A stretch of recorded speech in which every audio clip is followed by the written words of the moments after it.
Alright everyone, I am going to be shooting a video of the upgrade for my RV air conditioner to this Coleman Mach Bluetooth ceiling assembly. I've got it kind of sprawled out here on the bed. I have a Wolf Pup 16 BHS. This Bluetooth ceiling assembly will work for both 8,000 as well as 9,000 Coleman Mach air conditioners. If we look up here on the ceiling, you can see just the standard one that comes with the RV here. This has just a knob for controlling whether the fan or the cool is on. So if I turn this, let's see here. So there's low fan, there's another low fan setting, there's a high fan, there's a low cool, as well as a high cool there. I'll turn that back off. And then in terms of temperature, all we got here is just this dial. So there's really no way to control the thermostat here or really know what the temperature is. So what we're going to do here is remove this ceiling assembly. This is the new one back here. Let me show that really quick. So the new one is going to have this little digital panel here. The digital panel will show the current temperature. As you can see, there's an up and down arrow to turn the thermostat up or down. And then there's also the power button there. Now this is Bluetooth, like I said, so once this is set up, I can actually control this from my phone or mobile device. I'll be doing it from my phone. The great thing about this is that once this is installed and you actually have the cooling on, it will actually shut down the fan when the compressor shuts off and it gets up to or cools down to the temperature that you've set. The stock ceiling assembly here never shuts off unless you turn it to off. So when you have the cool on, regardless of whether it's high or it's low cool, when the compressor shuts off, the fan still runs, and it's very noisy, very loud. So by installing the Bluetooth ceiling assembly, once it gets up to or cools down to the temperature that it's supposed to, it will actually shut off both. So the first step here, the first thing we need to do is remove these vent covers. And I've already done that on this side because I wanted to show you here. So the grill will come off. So that is the grill that we're seeing right here. And then there's a filter inside there. And like I said, I've got this side off. Need to remove that side yet. But once it's off, there will be a screw here and a screw here on each side. And once that is taken off, this ceiling assembly will come off. So I'm going to go ahead and remove those and we'll see what the next step is. One thing I forgot to note that I should make clear, although it should be pretty obvious, make sure you're not connected up to shore power, because this is going to be pulling from that. This is not pulling from the 12-volt system. So I'm not connected to anything at the moment. I'm just running on battery, which is where the RV lights are coming from. So those are all 12 volt.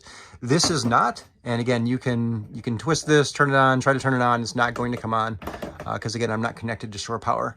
I've also turned off the breaker just as an extra safety step. Again, probably not needed because I'm not connected to shore power, but you want to make sure that you are not while you're working on this. Okay, so I've removed the factory ceiling assembly. That is right there. All I did, like I said, was remove the 4 screws that were inside the grill here on each side. You also have to pop off the knobs, but those pull off very easily, or at least they did on mine. And we get up to this. So the next step is going to be removing this piece. So if you look, there are 4 additional screws. So we're going to be removing those next. Okay, so I've got these 4 screws removed. Really the only thing holding it up at the moment is this chute.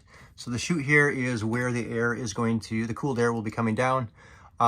This is stuck around this opening here with double-sided tape. So we're gonna have to work that loose. And once that's loose and free from this whole thing will drop down. So I'll work on that. And once I've got that unhooked, we'll go to the next step. Okay, so as you can see, I've got the chute out of there. It was very easy to pull out. The double-sided tape is still stuck to the chute. I'm leaving that for the moment, but by removing that, that frees up this. As you can see, this is being held up now by 2 wires. So this one is coming from the AC unit itself, and this is our, I believe that's 12-2 wire coming into this box. So what we need to do now is open up this box so that we can free up this wire here. So I'm going to go ahead and do that and then disconnect this, and we'll move on to the next step. Okay, so I've disconnected the wiring harness there from the air conditioner itself. The wire coming into this ceiling assembly, a little bit harder to do. So let me show you that. So if we swoop around here, so there are actually two pieces to this box you can take off. Really, we're only interested in the little triangle piece. That is right here, just held on by two screws, one on each side. Once you remove that, you can kind of see where the 12-2 wire is coming into here. It looks like those are, or that wire is attached with these quick connect clips. I forget what these things are called. I've used them and I can't remember what they're called. But as you can see, it's just using those. So those are going to be, unless these just flip up, which maybe they do. If they don't flip up and the wire easily comes out, I'm going to probably just cut this off. That will free up the wire, and that wire is going to be used in the new control box that we've got right here. So this is the one that we'll be using for the new ceiling assembly. The hole right here is where that 12-2 wire will go in there, and then we'll connect that to the wiring that's inside there. So I'm going to mess around with this for just a second, see if I can actually get the wire out of this. And again, if I can't, I'm going to cut it inside here. I don't want to cut it up here because I still want the wire to be as long as possible. The box that we're going to be installing, I think it's up on this side. Yeah. So the box that we're going to be installing needs to go up inside here. Don't know how well you can see the screws, but there are screws. There's a screw up here, and then there's a screw over on this side, and that control box is actually going to sit inside there. So if we cut the wire too short, it won't actually reach up to that box. So I want to keep it as long as possible, and yeah, we'll go from there. So I'll work on this, and we'll see how that goes. All right, so I'm back here with a look at the wire. So those are very easy to remove. I guess I haven't actually used these before. The ones that I've used have been more permanent, and you've got to cut off the wiring. These, however, are just essentially clamp. So you stick the wire in there, you close this up. Let's see if I can do it one-handed here. Yep, you close that up, and essentially just clamps or pinches that shut, obviously making it somewhat permanent, but you can open it back up to remove the wiring. So I've done that. The only thing I have left to do here is loosen that right there so that I can actually pull the wire through. So I'm going to go ahead and do that, and then we'll move on to the next step. All right, so I've got that disconnected, got the wire hanging there. That is the wiring harness that's coming from the AC right there. The next step is to remove this metal frame. That metal frame is held up there with 4 long bolts, 1 in each corner. However, because I do have a newer RV, I actually have the same one that was included with the new ceiling assembly. So I actually don't need to use this. If you happen to have a newer RV, you may not as well. Just verify that the bracket that came with the new ceiling assembly matches the one that is up there on the ceiling already. What you want to look for are the same holes. So you just put it up there, hold it up, and you can verify that the same holes are there in the same place. Again, this isn't something I need to do. But if yours is older, you may have to do that. So this is that. I am not going to be using that. If I had to use that, there are these 4 long bolts. You can see how long they are there, that you would have to put up into hold that bracket up there. I believe that's going up into somewhere into the, well, I guess maybe it's right there. Okay, so it's just going up into the ceiling. It's going through a piece of the AC unit here. So that's what we're looking at here is the AC unit. It's going up through a hole that is in there. But again, I've already got the correct piece here. It's already got the bolts in there, so I'm just going to leave it as is and not even have to worry about that. So on that note, the next step here then will be to wire up the new box. So let me do that, and I will show you what that looks like. I should also note that this kit comes with this new sleeve. So the sleeve you can see up there, I haven't even owned this RV for a year yet. It is a 22 model. I picked it up in July of 2021, so last year as of recording this video. We've only used the AC just a couple of times, so this is still relatively brand new. So I'm actually not going to replace that. What I will do is take off the double-sided tape. If I happen to rip this sleeve while taking it off, then I will replace it with this new one. But I'm just going to use this if the tape comes off just fine. But do know that it will include a new sleeve if you want to use that. But again, mine is fairly new, so I'm not going to. So my next step is to wire up that box. Okay, so here's a look inside of the new control box. There were just 2 screws, one on each end. Took that off. Here's the cover. Here is the wiring that I'm going to connect to the 12-2 wire that we've got up here in the ceiling. So we've got our black, our white, our ground.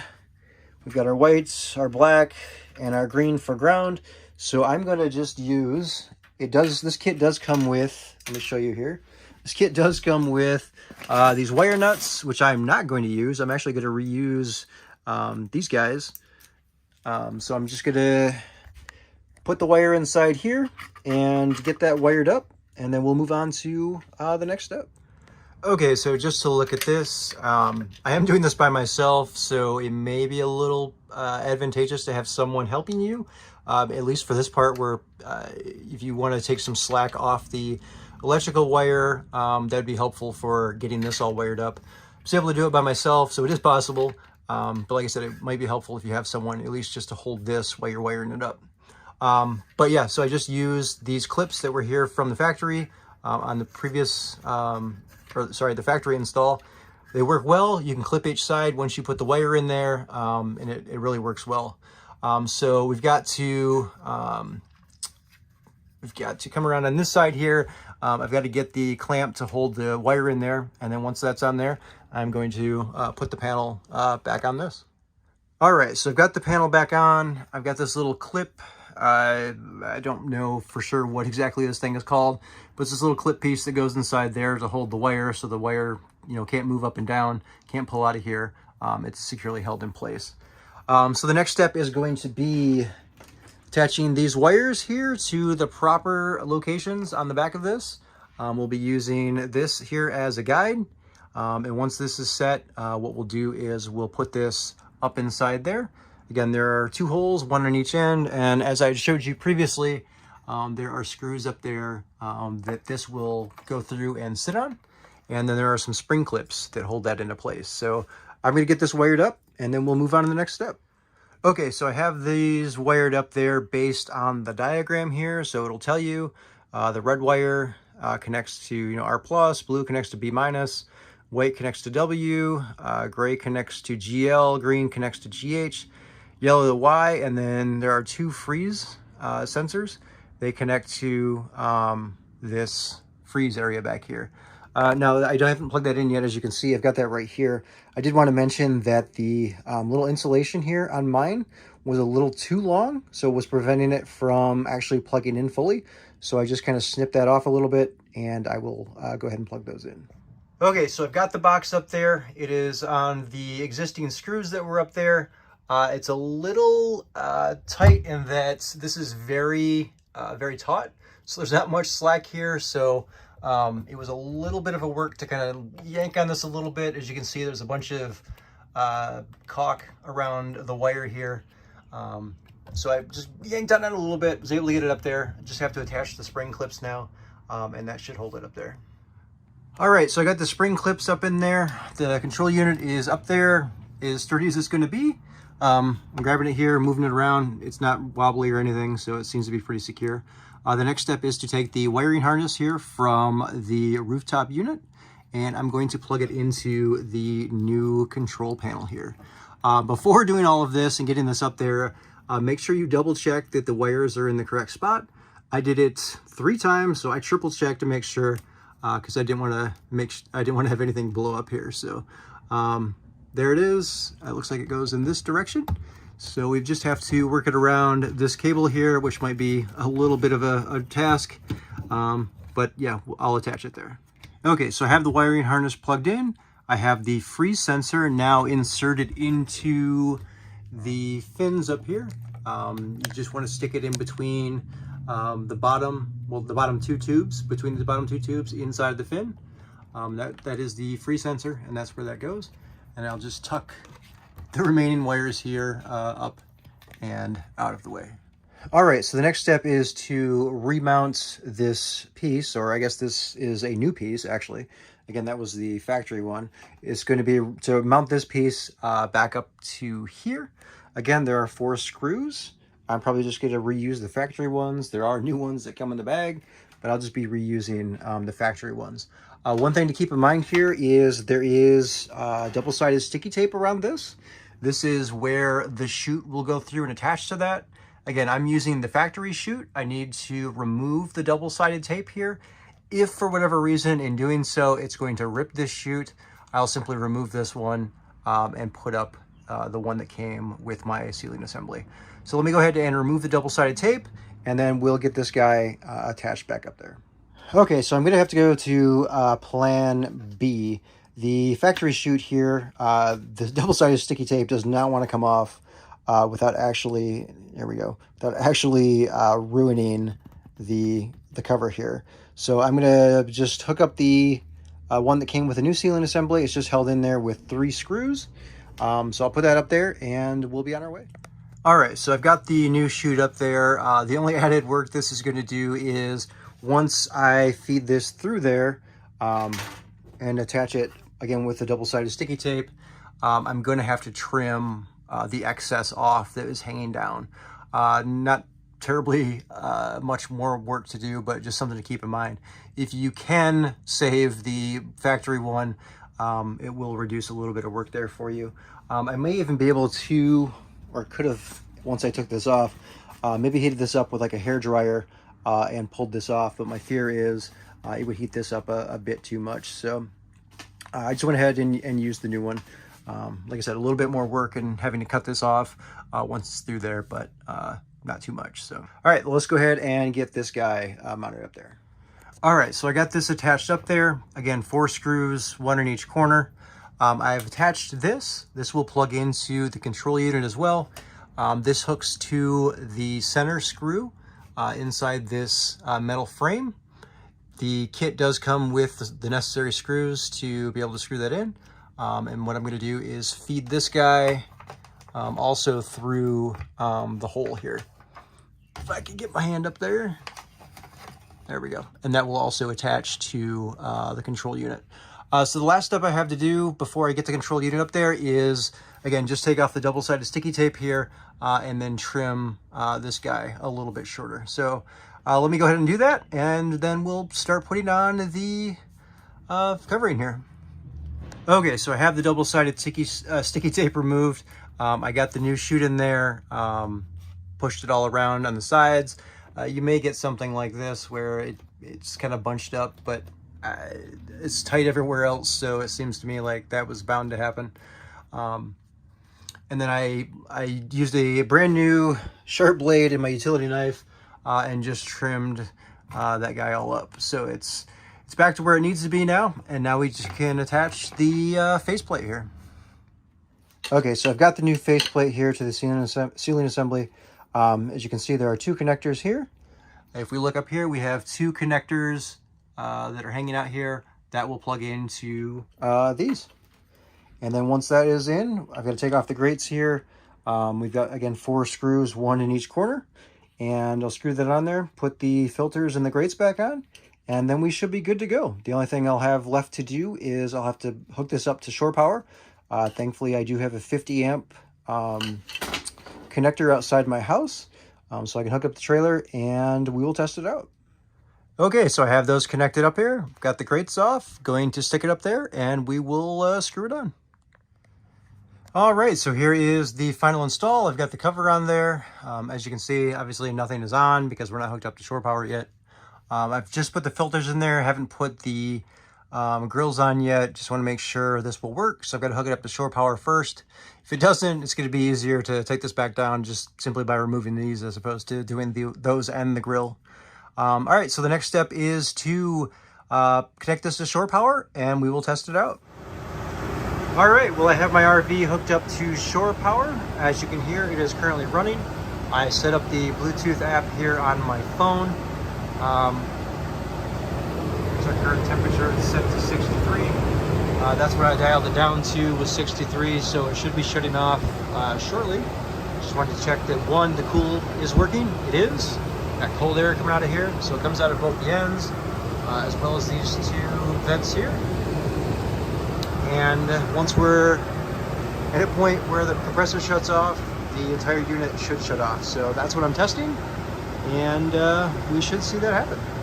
Overall, this was a fairly easy install. As you can see, I've got a lot of extra pieces that I didn't use because I was using a lot of the factory stuff. I would have continued to use the factory chute had I been able to easily take off the double-sided tape. But yeah, overall, it took me just about an hour, and I think the hour also included, me shooting some video in addition to doing the work. And I also had to run back out to grab something like my utility knife, and I also grabbed a screwdriver that I needed. But yeah, again, overall, very easy install. Highly recommend doing this if you want a unit that will shut off once it reaches temperature. It wasn't a bad price. It was just about $320. I got this off from Amazon. So if you're interested, go ahead and check that out. You might be able to find it a little bit cheaper here and there, but I've never seen it really fall below $300. I like the fact that I could get it from Amazon, so if something happens with it, something goes wrong, I could easily send it back to them as opposed to, like an RV parts store or something. So again, highly recommend it. If you're interested, check it out. Thanks for tuning in.